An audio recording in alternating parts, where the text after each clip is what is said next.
Hi friends, welcome to my channel. ఇవాళ ఈ వీడియోలో నేను మీకు ఫుల్కాలు ఎలా తయారు చేసుకోవాలి అనేది చూపించబోతున్నాను. ముందుగా మనం ఒక బౌల్లోకి గోధుమ పిండి తీసుకొని అందులో కొద్దిగా సాల్ట్ వేసుకొని ఆ తర్వాత కొద్దిగా నీళ్లు పోస్తూ పిండిని చక్కగా కలుపుకోవాలండి. పిండిని మరీ గట్టిగా కలుపుకోకూడదు, మరీ లూజ్గా కూడా కలుపుకోకూడదండి. సాఫ్ట్గా కలుపుకోవాలి. ఇలా కొద్దిగా నీళ్ళు పోసుకుంటూ అవసరాన్ని బట్టి చక్కగా పిండిని కలుపుకోవాలండి. లాస్ట్లో కాస్త నూనె పోసుకొని పిండిని మరొకసారి మెత్తగా కలుపుకోండి.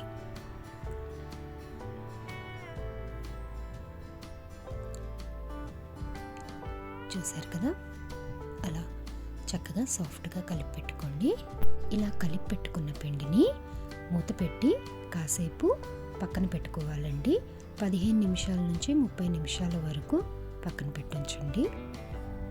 అలా చేయడం వలన పిండి చక్కగా సాఫ్ట్గా ఉండి మనకి చపాతీలు కానీ ఫుల్కాలు కానీ ఏవైనా సరే చక్కగా సాఫ్ట్గా వస్తాయండి. చక్కగా పొంగుతాయి, సాఫ్ట్గా కూడా వస్తాయి.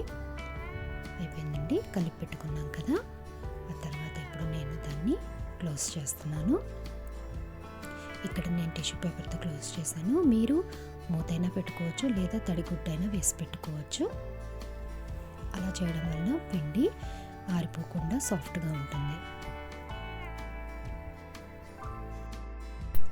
నేను చూపించే రెసిపీస్ని మీరందరూ కూడా తప్పకుండా ట్రై చేస్తారని కోరుకుంటున్నాను. మీరు ట్రై చేసి అవి ఎలా ఉన్నాయి అనేది నాకు కామెంట్ చేసి చెప్పండి. ఇలాంటి మరిన్ని వీడియోస్ కోసం నా ఛానల్ని లైక్, షేర్ అండ్ సబ్స్క్రైబ్ చేయడం మర్చిపోకండి. ఇప్పుడు మనం పిండిని ఈక్వల్ పార్ట్స్గా కట్ చేసి పెట్టుకుందామండి. మీరు చేతితో కూడా చేసుకోవచ్చు, ఇలా చాకుతో కూడా చేసుకోవచ్చు. ఈక్వల్గా వస్తాయి, అది మీ ఇష్టం.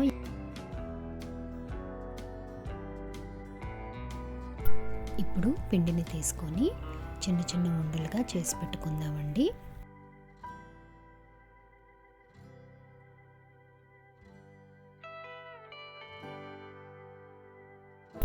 ఇప్పుడు ఈ పిండి ఉండలకి కాస్త పొడిపిండి అద్దుకొని పక్కన పెట్టుకుందాం.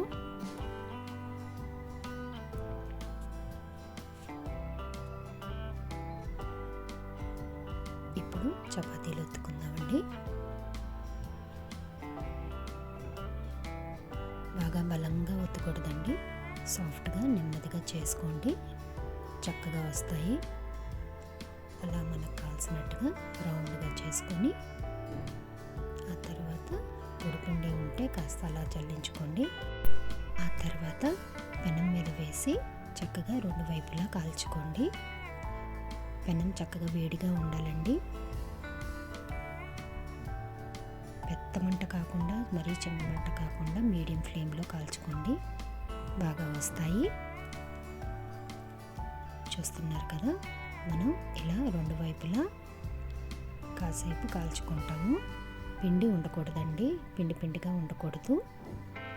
అలా కాల్చుకున్న తర్వాత డైరెక్ట్ స్టవ్ మీద పెట్టి తీసేయాలి, అంతే. 1 నిమిషంలో అయిపోయింది. చూసారా, చాలా ఫాస్ట్గా అయిపోతాయి. మళ్ళీ ఇంకొకటి చూద్దాం. చూసారా,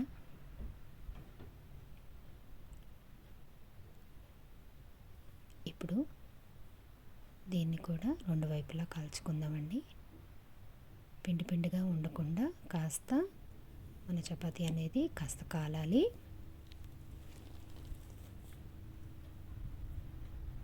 రెండు వైపులా కొద్దిగా కాలిన తర్వాత దాన్ని మనం డైరెక్ట్గా స్టవ్ మీద పెట్టుకొని కాల్చుకోవాలి. చూసారు కదా, ఎంత ఈజీనో, చాలా త్వరగా రెడీ అయిపోతాయండి. నేను ఇంకొకటి చూపిస్తాను మీకు మళ్ళీ. ముందుగా చపాతీని పెనం పైన వేసుకొని ఆ తర్వాత దాన్ని రెండు వైపులా కాల్చుకోవాలండి. సగం కాలిన చపాతీని మనం డైరెక్ట్గా స్టవ్ మీద పెట్టి కాల్చుకోవాలి. చూసారా ఎంత చక్కగా పొంగుతుందో, అంతేనండి, రెడీ అయిపోయింది.